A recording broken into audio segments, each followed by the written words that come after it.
And now we present to you America's quintessential iconoclastic anomaly. Wow. In talk radio, your host, Joe Cristiano. Lies, and how about more damn lies? It is incredible that the American public can absorb the number of lies that our government feeds us, and we react as if this is the first time, and we don't even recognize the lie. You know, folks, if I had a friend or a spouse or anyone who lied to me once, just once, I would be skeptical of everything that person said for the rest of my life. I couldn't get it out of my system that this person actually lied, unless they came to me, confessed, told me why they lied, they had to, and whatever, and I really felt compassionate, and I said, you know, I probably would have done the same thing if I was in their shoes, but that would have to be incredibly rare. But yet, our elected officials, now, these are the people who tax you, take your money, live like kings, and then restrict you from making a living. Okay? I want to make that clear. I want to make sure that we're talking about the same damn people. All right? Now, these people will outright lie, but you know what we do as a nation? We are a nation of ignorance. What we do is that we know they lie. We say, oh yeah, they lied. And then we vote for them because it's 3 months down the road, and, well, that was 3 months ago. I think this nation is going in one direction. It cannot possibly resurrect itself from the days of from the crashes that we've had in the past 20 years. It's not going anywhere because we do not have the intelligence. We do not have the fortitude. We don't have the spirit from which we can get up and move forward because we are self-absorbed with lies and we buy them. Now, listen to this thing in Syria. I attempted to watch the hearing with Secretary of State John Kerry. I couldn't do that. I mean, I don't have this. If you had the stomach for it, good for you. I couldn't do that. And then I listened to the address that Obama made to the press corps regarding Syria. This guy, I mean, body language gives you an indication whether or not this guy is telling the truth or not, or is making stuff up as he's going along. He did a classic job. Now, you'd think there would be outrage, but there is none. You see, because when they interview the people on the street and they ask them, they say, do you think we should attack Syria? They go, oh, yeah, man, you know, they got them chemical weapons, and we're the force for good in the world. We got to go out there and then square them anyway. If we don't do that, you know, no one's going to do it, you know, so we got to get out there. Let's get out. Let's get the troops, boots on the ground, you know, all this stuff. The ignorance is unbelievable. Now, you ever watch the programs like Jay Leno and those guys? And they go out in the street and they ask people a question. Amazing, the answers, isn't it? Yeah, could you imagine? God. Could you imagine? By the way, for you people in radio land, you can't see it, obviously. I have a whole map of the Middle East that I made up. It's in the back. I mean, I didn't make the map itself, but I posted it up and put it on a board, the whole bit, so we can use this. Lesson. And I have it for a reason. So I'd like you to go to libertytalkradio.com and look at this thing after we have it posted, because I think it'll be more meaningful. Unfortunately, this is not television. And they would ask people on the street questions like, you know, where's Philadelphia, Pennsylvania? They go, San Francisco. You know, right? Could you imagine asking people if they say, where is Azerbaijan?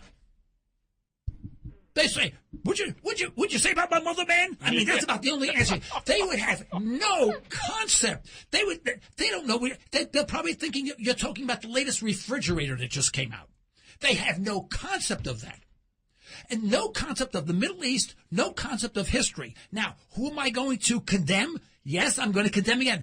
our government school system. We want dumb people. We want people just to be dumb and stupid and obey the rules. And if we want to bomb everybody, we bomb everybody and we support it. That's what the government wants.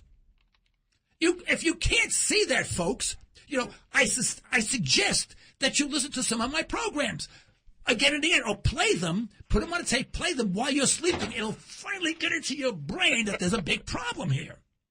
Through osmosis. Yeah. Now, here, the map here I have. Now, I'm not a student of the Middle East, but I have at least an idea, Now, the Middle East is a misnomer. There is no such thing as Middle East because it all depends on your reference point. If you were India, you wouldn't call Saudi Arabia the Middle East, right? That would be the West to you, because everything that we have done, all of this construction, all of the lines of demarcation for each country is Eurocentric. It was carved out by the French, by the Germans, by mostly the English, and they carved it according to their needs. That's why we have the Middle East, and that's why we have so many problems today, because it's not a natural order.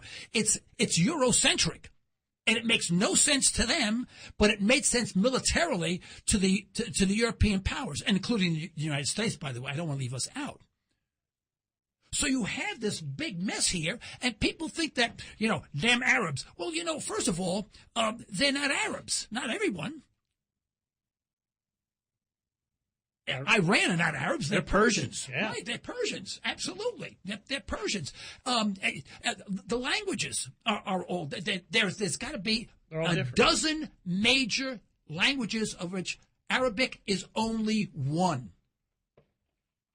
Now, as far as Syria is concerned, the big concern is that there was a use of chemical weapons, and because John Kerry, who's upstanding citizen that he is, he's the one that said, oh no, he says Assad used chemical weapons on his own people, and the children died, and a whole bit.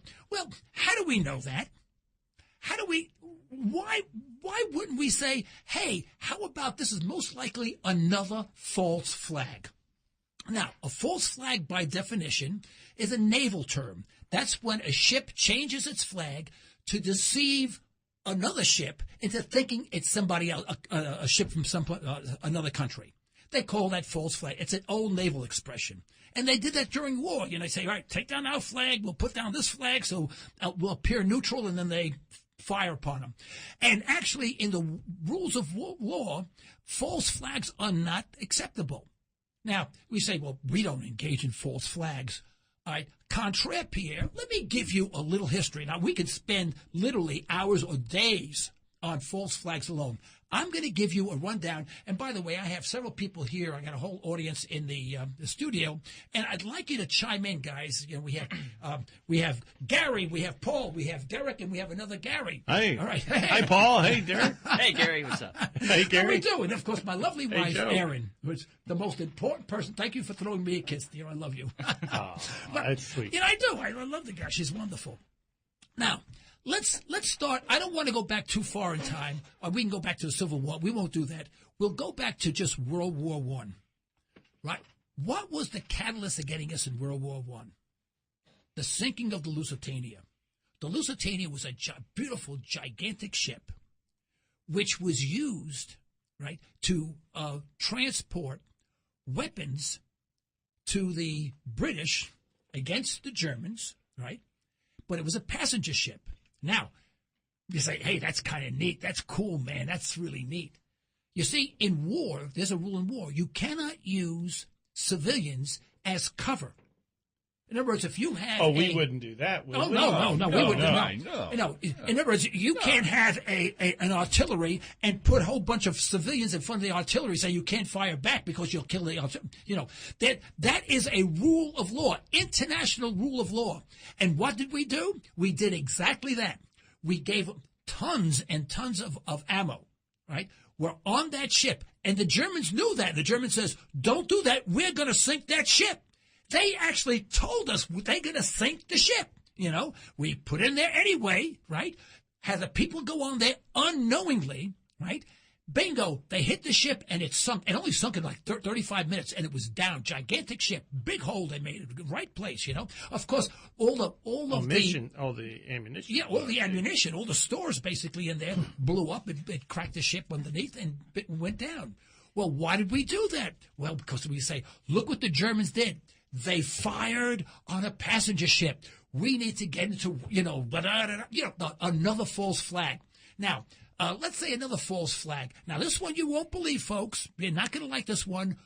Pearl Harbor, another false flag. I know people argue with me with that, but look at the Freedom of Information Act papers, and it'll tell you, our government will tell you, not me, our government will tell you it was a false flag attack. We knew it. Right?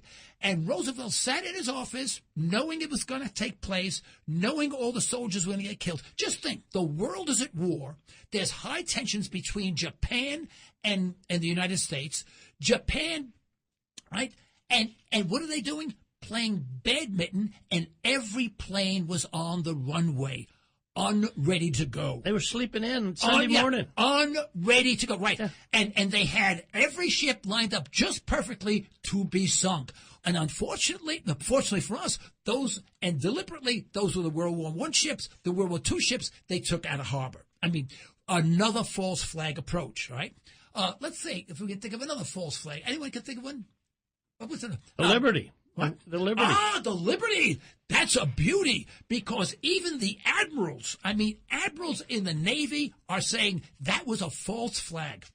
And what it was meant to do. That was the 67 war with right. Israel. That's right. That's right. Israel wanted to drag the United States. Well, the United States wanted a reason to attack Egypt so it get a better foothold in Egypt during that war. Right? Now, what was really great about the Liberty is the fact that the ship never sunk. They couldn't sink the sucker. And I think 34 were killed, 100 and some odd were injured. Really, and not injured. I mean, arms blown off. I mean, it was really bad stuff. It was Israeli jets that blew up the ship too. Yeah. But unmarked. But the Israelis in that case admit, yes, it was our ship, but it was a case of misidentification. Misidentification. But wait a minute. First of all, the first question that had to be asked is, why were your planes violating the Geneva Convention by flying the airplanes without any identification? No response. They were unmarked airplanes, and they flew against the Geneva Convention, right? And secondly, you cannot possibly take a ship of that size and that shape and mistake it, flying an American flag in international waters, and mistake that for a ship that's ready to attack you. It's absolutely impossible in any way, shape, or form. All right, we're going to finish this. Don't go away. We have a couple of ads. Our sponsors, please stay with us. So you have to ask yourself, is Syria a false flag? Well, when Vietnam. We forgot to mention Vietnam, right? The Gulf of Tonkin and everyone Tonkin, the Gulf of Tonkin incident, right? And now even the military and the government, that was made up. I mean, they admit it was made up. It's like, yeah, we made it up, but we're not going to do it again. Could you imagine going out with admitted it? Yeah, they admitted it. Yeah, the government admits it. Can you imagine going out with a girl? She cheats on you. She's sleeping with some other guy, and then you find out she admit. Okay, well, and then she does it again. I mean, if the third time, do you say, well, I think the third time she'll be okay? I mean, what a stupid attitude. Well, this is all verifiable. I mean, McNamara.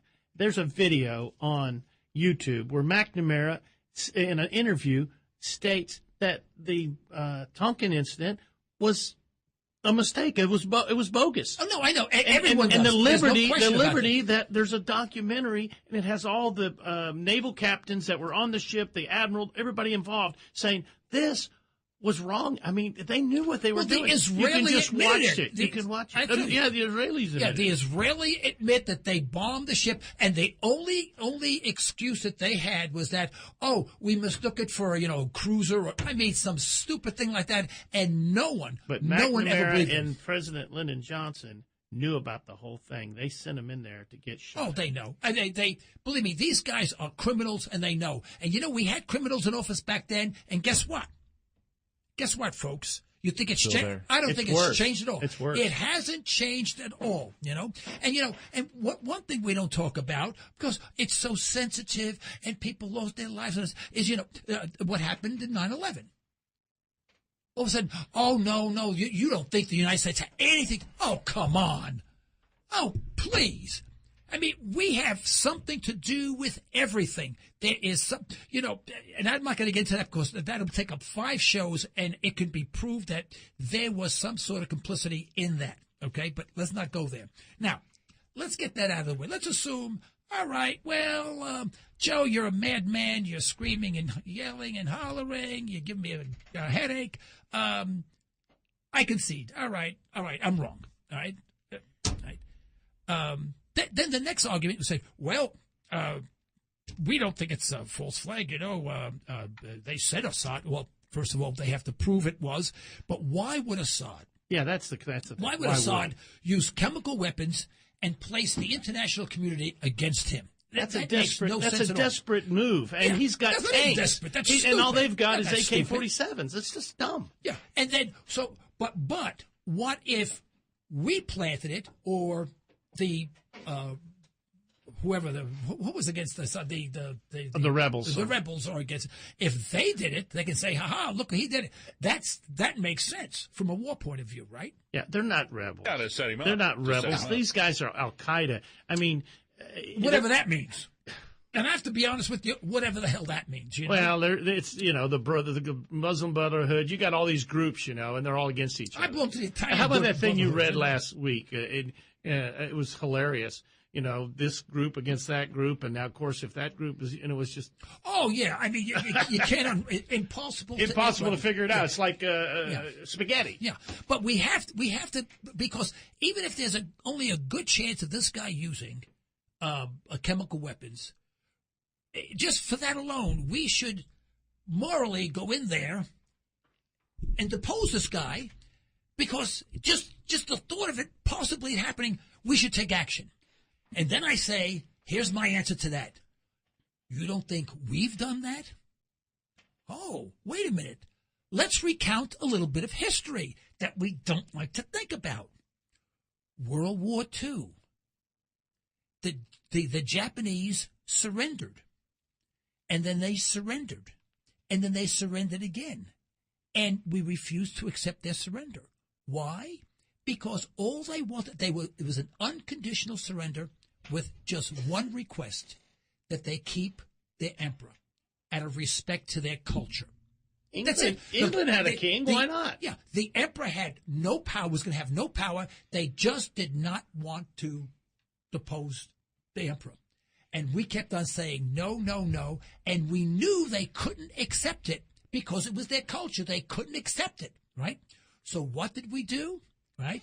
We wanted the opportunity to throw try a bomb out. Yeah, try an atomic bomb.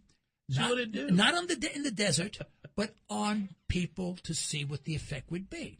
And where did we do it? Nagasaki and Hiroshima, right? Midday, when kids were in schoolyards, it was all no military installation at all. And here these kids, bomb goes down, their skin gets peeled right off their bones. Tens of thousands of people killed, tens and tens of thousands of people get radiation burns and then die later. I mean, horrible. You think that's not bad? You think that was, and I know they deserve it, man. Look what they did. Forget about that. This is not war. We wanted to try out. It's genocide. Yeah, we wanted to try out. Now, we couldn't try it out in Germany, because if we did it in Germany, it would have spilled over to France and Switzerland or whatever the case may be. So we did, hey, there's an island over there in Japan. And those Japanese, they're not worth it. They're not real people. So we'll drop it over there, and then we'll study to see how it happens so we can make our arsenal better. Now, does that make you feel good? I mean, is Assad any worse than that, even if he did use it? Now, how about Vietnam and Agent Orange? How about the defoliation of one of the most beautiful countries on earth? Yeah, my uncle actually died of Agent Orange, and it was Monsanto that made Agent Orange. Yeah, yeah. Ironically. Could you imagine these people have nothing. They live in rice paddies, and these people were a real threat to us. So we were going to defoliate the nation, the part of the nation, so that we could have our ground troops fight. Without we without poisoned cover, our own people too. Could you imagine defoliating a nation to give you a military advantage on the ground, and and no regard for our own soldiers either, because a lot of them have cancer today over it. Absolutely, they're still dying from that stuff, right? So It's did we use chemical unconscionable. weapons? We sure did. Bet we did. Okay. Now, do you guys have any ideas of any other times that we used chemical weapons? Come on, there's several of them. Now we're going to go to genetic weapons, I think. No, really. The thing is, we've always used this stuff.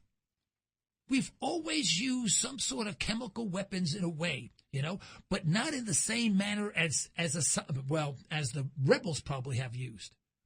What about when we used napalm? Yeah, we use things like that's a horrible yeah, right. weapon. We've done terrible things. And, we really don't have anybody that can kick our butt. Why are we over there doing this? Now, I have a friend that I have coffee with once in a while, and he is he's originally from Lebanon. Now, let's go to our map. Oh, Yemen. I'm sorry, Yemen. And Yemen is at the heel of Saudi Arabia, if you look at the map. It's right down here. Move your And I asked him about, I got it. You got it? Yeah. And I asked him, I said, what's your take on this, And he said, Joe, if you look at the Middle East, the core of the Middle East, or what we call the Middle East, there are only two countries that are not, whose governments are not partially or wholly controlled by the United States. And I never thought of it that way. There are only two. Saudi Arabia, right? Dictatorship, controlled by the United States, subjugated to all those people. Too. They got a big emperor. Everybody hates us there, right? But, we have, and it's the same with all of them, right? There's only two. And those two happen to be, folks, Iran and Syria. You see, we have to finish the puzzle. We got to complete the puzzle and have control of the Middle East. And when you look at the Middle East, it is a remarkable place, and it depends on what you mean by the Middle East. Look at this. Do you know how far Syria is from the United States as the crow flies? 6,680 miles.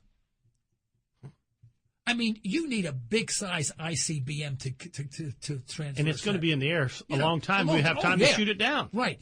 And I think actual flying time and all that, it's even more, it's over 7,000 miles. Plus, we control the rest of the countries there, so how would they be able to send it? Yeah. Now, here's the silly part, as far as I'm concerned. Do you think Russia, and Russia is, you see Russia right there in the corner? Caspian Sea. Right? Mm-hmm. And you see Syria? My wife and I can bicycle, and if there were roads, we could easily bicycle in a couple of days from Syria to Russia. Think about that. We can bike 100 miles a day. Syria is Russia's buddy. I mean, why are we messing around with some? Look at Syria. I have this map here because I want you to see the coastline of Syria is on the Mediterranean, and that's where the Russians keep their fleet. Now, do you think? Now there are Russian technicians in Syria. Do you think we can be so surgical as to lob bombs into Syria and make sure that no Russian gets hurt or injured or killed? And do you think Russia is going to sit there while we're bombing their ally? They're and then playing just with sit there fire, and say, well, man. They are playing with fire. I guess that's it. I guess Syria shouldn't have done that. So, Joe? Not going to happen. Are you saying that perhaps we're trying to pick a fight with Russia? Is that what you think might be going on? Oh, no, I don't think we want to fight with Russia. I think we want to do as much as possible without picking a fight with Russia.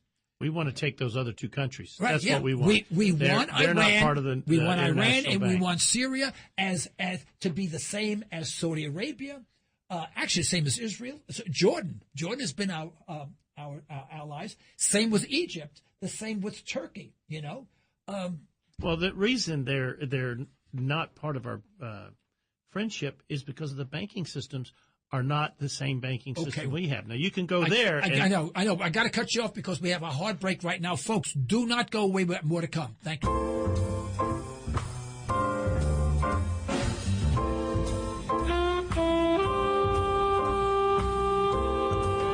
I know if you ask the average guy in the street, you ask them where Iran is, they know exactly where it is. They'd probably tell you, well, it's due west of Afghanistan and due east of Iraq. In fact, it's just sandwiched in between the two, right near Philadelphia. But, that's another story. No, I mean that. I mean, we're so dumb. It's amazing how ignorant we are. If you look at a map and you say, geez, we are in Afghanistan, we've taken military action in Pakistan, which also borders Iran. Afghanistan also borders Iran, right? And we are in, obviously, heavy duty in Iraq, which borders Iran, right? And Iran is not playing ball. They don't want the petrodollar. What they want to do is they want to use their own currency or a substitute for gold currency. And the Federal Reserve will not have, the money changers won't have that. They won't tolerate that. So they have to come into line. What they've done is they have dissed, as they say, as the kids say, they dissed the petrodollar. And that's what happened in Libya with Gaddafi when he decided that the AFRICOM would issue its own currency called the Dakar, and that would be backed by gold. And all of it, as soon as he announced that, bingo, he was a bad guy, had to be killed. This history is repeating itself over and over and over again. And our only defense is that, there's no one else with with the ability to assist these people who are being subjugated by their leaders, and we're the only ones that can go in there and help because we are the only force for good. I mean, come on, that's got to turn your stomach. Hey, folks, listen, we're 855-866-1170. I want to hear your take on this. 855-866-1170. I want to get some calls in here today. 855-866-1170. Now, let me hear from you. Did you hear Kerry? They were questioning him in that Senate deal about. No, I didn't listen to the whole thing. Well, you know what? He I couldn't believe this. They asked him. He said, "Well, the Saudi Arabia will help us fund this war." Seriously, and he says they're going to help us out financially. I'm thinking, oh, so now we work for the, Saudi Arabia. We are the mercenaries of the world, and we're going to take orders from our new boss, I guess, and blow up something. We have we have one ringy dingy. Okay. But we do have people who literally believe, that we are the only force for good in the world. People have told me that we're the only force for good in the world. Everyone else is not. They don't want our help, though. That's the problem. Nobody wants our help. If we're such a force for good, how come everybody's going, no thanks, we're good? No, thank you. Okay, let's take a call. Are we ready to take this call? Okay, let's go. James, you're on the air. Thank you for calling Liberty Talk Radio on 1170 KFAQ. What's on your mind? Hey, Joe. Thank you, Joe. I'm a real big fan. My grandson just became a Marine, and just really breaks my heart. That they're going to send him over in harm's way. Why did he become a Marine?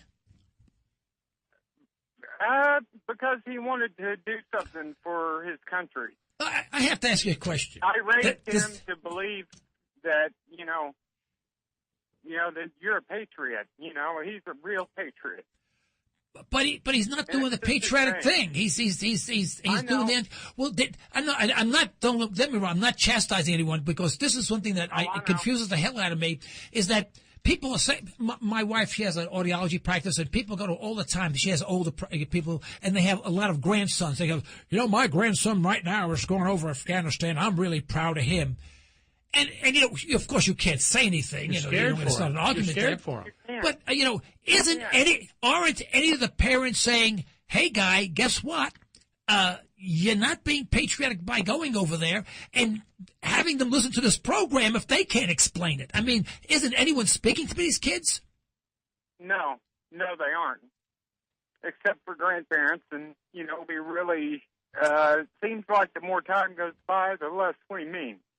Well, the grandparents are the worst ones because they're still living World War I, you know, and that force for good around the Joe, world. he's a grandparent. He's concerned about it. Yeah, no. Well, I mean, most grandparents, I think it's wonderful because, you know, they're still living World War I and World War II, rather. Not me. I'm born 63. You know, I'm not there. You're a young granddad. Oh, you're a really young guy. I shouldn't have even answered the phone with that age. Yeah, I'm sorry. Yeah, 50 years old, grandfather, you know. Yeah, well, I'm a proud grandfather, you know, but it just, you know, breaks my heart that, you know, there's really, I feel helpless, you know. Well, did you say anything to him? Yeah, I've talked to him, you know, and tried to explain, you know, the Constitution. I got him a pocket Constitution and explained to him that, you know, that's what you're doing. You know, you're supposed to stand for this. And that's what the Marines are all about. Right. I know. It's number one, the Constitution of the United States. Well, you know, I have when I was young, I enlisted into Marines, you know, so, you know, I understand the mentality. I'll be honest with you. You know, you say, well, geez, you know, the toughest guys on the block, you know, beautiful uniform, and, you know, I'm going to Nam, I'm going to do all this good, you know, and there's no thought in the world. No, well, back then there was no thought that, hey, I'm going to do something wrong. This is not a good war. You don't think that way. And I understand their thinking. But you know what? Back then, no one, my mother was the one that was screaming like crazy that I was going to go in, you know, but, anyway, but I think I understand what their My little 22-year-old's being recruited, and she talked with her mother yesterday, and she said her mother told her, says, you shouldn't really do this. But they have to explain why. It can't be like, you know, clean up your room. You know, clean up your room. I told you to clean up your room. Why. She explained to her why, because the government's so weird right now. I mean, they got to get them to read stuff, read some really good stuff, saying, I want you to read this all the way through, understand it, come back and explain it to me. We don't do that stuff anymore. Mm-hmm. No, well, they are preying on our kids in school. They started on him.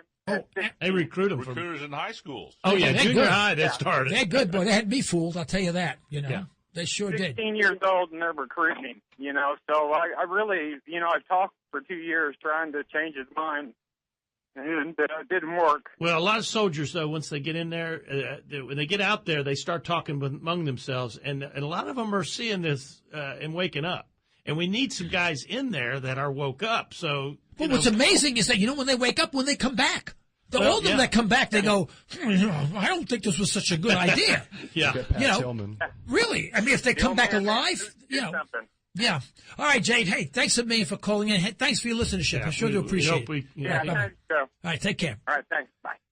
You know, I read some Noam Chomsky, and he said that the propaganda, it was called at the time the propaganda department of our government that created the term support our troops.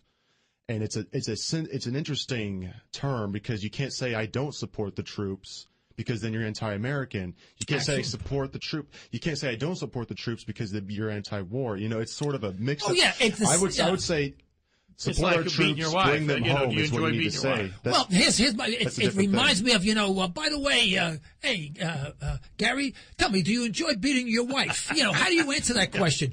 But my answer to that, really, I've struggled with that support our troops for a long period. Don't laugh. I'm serious. No, this is a serious and program. Uncle Sam, I'm going to throw you out. You know? Remember that? Uncle Sam? Remember the old pictures? Uncle Sam, I want you. Oh, yeah, I want you, you know. Now, if Uncle Sam was a hot-looking chick, maybe like Pamela Anderson, I'd say, I'm in, you know. They need a new ad agency. I tell my wife, you know, I'm patriotic. I got to do this. You know? I got to join. But I'll tell you, I struggle with this, you know, support our troops for a long time, and I could never get around it. And it dawned on me late that I say, you know, I support our troops. I do, too. I do not support what our government is asking them to do. Yeah. And because then you take it from support your troops to what they're being asked to do. Now, if the person says, no, I support what the government asks them to do, you say, and what is that? Then they're the ones that have a problem. You know, I think Ron Paul has got a real good understanding of this. You know, he was in the military, you know, when he went as president. He understands you've got to have a standing army if you're a country with rules and laws and borders and all that, because if somebody comes on, you better be ready. But this craziness to send us over like a bunch of conquerors into these other imperialist thinking, it's just wacko. Oh, we're in a wacko world right now. He's the only guy I've ever voted for. But he understands, and you can be proud of a guy that would go and join the service and serve his country in that way as a defender of what's good and right about your country. But what we're doing today, you can't really do that. Right. Shame. Anyway, shame. So we have this situation in the Middle East, and now everyone's clamoring. Yes, we should do so. Well, we have another one. Hey, we have Larry from Tulsa's on the line. Let's see what Larry, what do you have to say? Thank you for calling Liberty Talk Radio on 1170 KFAQ. Joe, this is a great show. You're really bringing out the true facts of what's going on. Thank you. I appreciate that very much. Believe me. And in the world.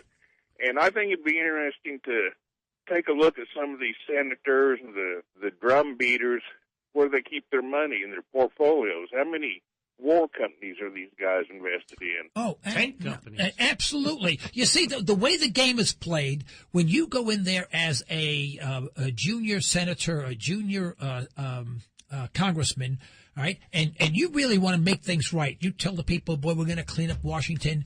You find out that you are all alone and you can't get anything done.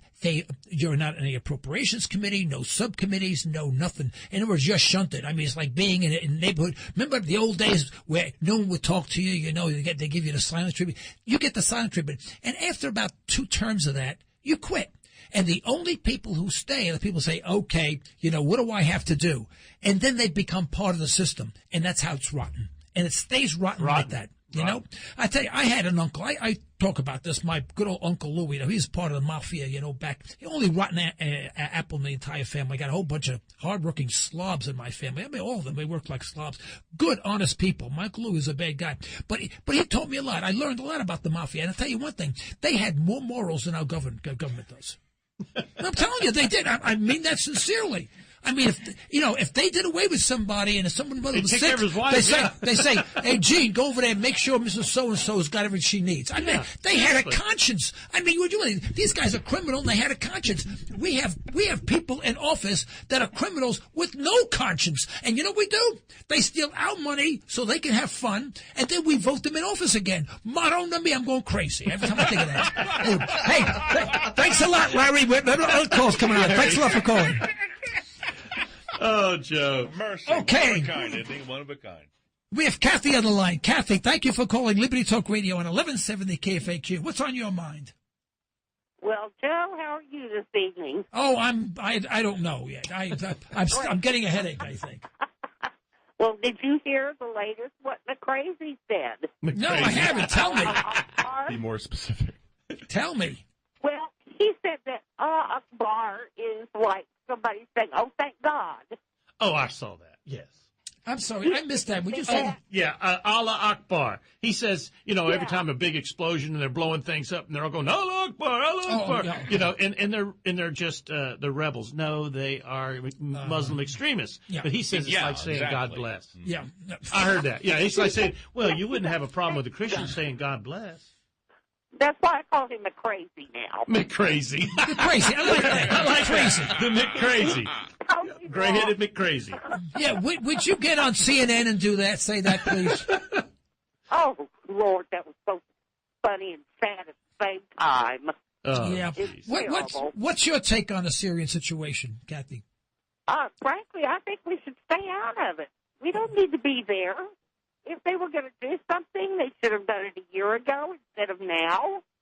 I mean, we haven't done anything about Rwanda or Somalia or anywhere else for that matter. That's right. Why all of a sudden Syria? That's absolutely, it has to do with Iran. Yeah. Absolutely. I mean, actually, we shouldn't be anywhere. You know where we should be? We should be in, San Francisco and New York City and wherever. We should be building our own country. Right. We should build our own infrastructure. Yeah, put Detroit back together. Put Detroit back together. Maybe that's a good project. But it shouldn't be a government project. Well, no, I mean people investing in people. Yeah. Businesses. But, if we brought the troops home right now, Kathy, you know what happened? Our economy would implode because all the government contracts would stop. The problem. They would be very high-paid people. We're built on a war economy. Yeah. That is not a smart thing. Yeah. Okay. No, I know.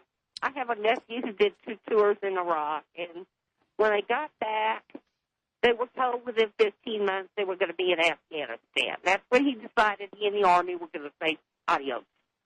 Good for him. Yeah. Good for him. Yeah, Okay. great for him. I would not encourage any kid at this point to join the military ever. And I'm a service brat. Yeah. You know, Yeah. I'm an Air Force brat. I would never encourage a kid to join the military at this point. That Ever. says a lot. I think there's a lot of Americans are feeling the same way now. They have pushed the edge of this envelope, Joe, to the max. Oh, yeah. There's going to be a point. Well, Yeah. what they do now is that there's so many kids who are out of work, they can't find jobs, they can't do anything. So what do? They join the military because then they get skills, they learn electronics or whatever. You know, it's a big con game. Hey, Kathy, thank you very much. Appreciate you calling. You take care. You bet. Thanks. Y'all have a good one. Thank you, sir. Night. You know, it'd be interesting to find a caller that agrees with the Syria this Well, war. is there anyone out there that agrees with us? Yeah. Come on, that disagrees with me? Please give me a call. Listen, I'll be honest with you. I want people to call who disagree with me. I love the calls when they agree. Don't get me wrong, but I appreciate it very, very, very much because it's Radio Land is very, very lonely. Now, unless you're syndicated and you get people, nationwide and you have more people to speak to than, to do with, it's a lonely place. You don't know what people are thinking. You're giving your thoughts, and sometimes you go home and you say, geez, I'm wondering if I just hacked everybody off or I made absolutely no sense whatsoever. We have someone on the line. Did someone just drop off? Yeah, I guess someone just dropped off. But here comes another caller. And I certainly wish they would call but I want to have an intelligent conversation. I really do. I don't want to hang up on anyone. I want to have a meeting of the minds. And we don't have that very often. I know one time I called a station that were talking about immigration, and I called and I asked them a question. I said, well, how do we justify, who we bring in here and who we don't, when actually we came here uninvited, and when we came here, we actually subjugated the people, killed a lot of them and took the land away from them. You know what the response was? They hung up on me. No, really, they just boof like that. There was a radio program. Okay, we got another caller. Mark, you're on the line. Thank you for calling Liberty Talk Radio. Yeah, I can disagree with you on Syria. Okay, we gotta go over there and fight in Syria so that we can get World War III going. Oh, all right, I'm sorry. All right, there you go. Mark. All right, you've turned me around, Mark. That way, Obama can suspend the elections and stay in office. Oh. Now, why the heck didn't I think of that? Mark, you should have written me a letter or something like that. A lot of people have been saying that. There may be something to that. Yeah. You're right. I didn't think of that. Law, if we are at war, the national elections can be suspended. Ooh. Oh, boy. Mark, you bring up something that's really, really ugly, but very, very plausible and makes absolute sense, unfortunately. Thank you for making my evening, Mark. Jeez. Sure. Yeah, but you're right. No, you're absolutely right. I'm not putting you on. I said you're absolutely right. Listen, these guys would stop at absolutely nothing to do to comply with to complete their agenda. Absolutely nothing. They're wackos. And I want no one to. I listen to so many talk show hosts, and half the time they're apologists for the government. And I go, what are you doing that for? Yeah. What the hell is the apology for? It's either you're right or you're not. And this I don't believe in. I never believed in compromise. I said we can have a consensus because then we can understand each other. But people say, well, there's some of this and some of that, so we go. So you both. I mean, if you both feel that you're ideologically correct, right? And then all of a sudden you say, well, you compromise your principles. Where are you? Then reminds me of if there's a negotiation, you want to pay $5, I want to sell for $10, and so we settle at $7.50. I feel I got cheated out of $2.50. You feel you got cheated out of $2.50, and we hate each other forever. I mean, that's not a compromise. I mean, that's a compromise, but it's not a consensus. No. Anyway, hey, thanks a lot, Mark. You have any other statements you want to make me feel good? You was talking about Vietnam. Unfortunately, I was there. Yeah. And Agent Orange used dioxins, and by the government's own estimates, it takes 30 to 50 years for that to quit coming back and haunting you, either in the water system or the food system. And those poor people. It ended in 1973, so everybody do the math. Yeah. These poor people over there have been putting up with what we did all this time. And I guess we never did anything to correct that or help correct that. It makes you age faster, too. Yeah. I mean, did we ever do anything to correct that, Mark? I mean, not that I'm aware of. Yeah, we just said to hell with them, right? And then we just left. Mm-hmm. You know, I saw the pictures of when we left Vietnam, and you know, we had all those helicopters and whatever, and they put them on aircraft carriers and they dumped them all in the ocean because we had no place to put them. Wonderful. Yep. I mean, that's a wonderful way to spend our U.S. dollars. Great, you know? Great investment. Hey, Mark, thank you so much for calling Liberty Talk Radio. I certainly appreciate you calling in. You take care now. Thank you. Wow. You know, this evening, I wanted to carve out a segment and talk about the economy. I wanted to talk about the jobs report. I will admit that I am a economic disciple of Peter Schiff, and I am I guess, an ideological disciple of Gerald Celente. Now, I want to tell you what I read. I have meetings with people all the time. They say, "Oh, I want to have a meeting with you. I have a question for you." You know, I don't know why. They say, "Oh, you're so smart." I'm not. I'm dumb. I'm dumb. I really am. I'm not that smart. But what I do is I make sure that the stuff that I read is smart stuff. I read stuff from the American Institute of Economic Research. They do independent research. Now, they're not doom and gloomers, or they're not. In fact, sometimes I think they're just much too optimistic, and that grates on me a little bit. But they have very good reporting, independent reporting. I read white papers from the Cato Institute. I read white papers from the Future of Freedom Foundation. Also from the Foundation for Economic Education. I'm trying to think. There's so many of them that I do. Oh, Reason Magazine. The Reason organization. And I've gotten to know some of these people. I've had them on my radio show. And every single month or every single week, they write white papers on all of these articles, on all these events that are going on. And they give you an in-depth look, you know, from a liberty perspective, not from a government, not from a Republican or Democrat, strictly from an individual perspective on how they think. And when you start reading those articles, you realize that watching television is an incredible waste of time. I watch TV, you know, it gets really late at night, you know, and what I wind up doing is I'll watch, I tell you, the drag races. I'm a muscle car guy, you know. You ever seen Democracy Now? Yeah, that's a liberal type. It sure is. Democracy Now is. No, I can tell you that. I know. Okay. Yeah, they're okay, but you know, they're they support the liberal progressive agenda. You know, we're out of time almost, right? How much time we have? Joe, you got about 35 seconds. Okay. Folks, it's time for us to take back control of our government now before this bureaucratic, oversized, and self-serving federal government starves us of our property, our freedom, our rights, and our liberty. To do this, we must shed conventional thinking regarding our political structure. We need to be revolutionaries in thought, dissidents in action. Only after we recognize what our government is doing to our freedom and our Constitution will we start taking it back. And that's what this program is all about. Thank you for joining us today on Liberty Talk Radio. All right. And do recommend us to your friends. Good night. 50